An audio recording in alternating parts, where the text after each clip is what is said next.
Ese ticha kubera icyo nicaye hari inyuma ntabasha kureba neza biba byatewe n'iki? ariko eri wabaye iki ujya kwicara hanze niba utabishoboye ujya kwicara iwanyu yubaniye mu mitete hano ngahasha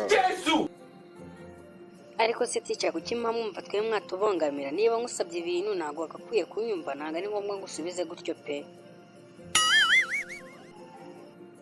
ariko sha ubanyoye ibiki kuki ukunda kumenyera cyane ntabwo ubona ko ndi mukuru kandi nkaba ndi na ticha wawe.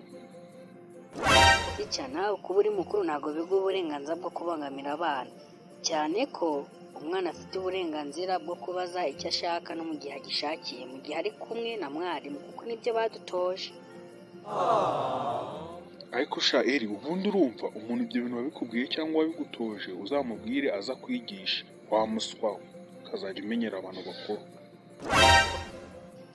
Ariko se ubundi ticha wowe kuki wambaye rinete? Impamvu njye nambara rinete nuko ndwaye amaso kandi nkaba nabasha kureba neza. Ticha okay wanyumvise neza nanjye ibyo nibyo nashakaga kubera ko nanjye ntabasha kureba neza ubwo nanjye nkeneye rinete z'amaso ubwo rero shaka uburyo uzimbonera uko ni wowe mwarimu unyigisha. Mbasha rinete z'amaso jya kuzibaza nyoko njye ntabwo ndi nyoko. None se ticha wowe wazibajije nyoko?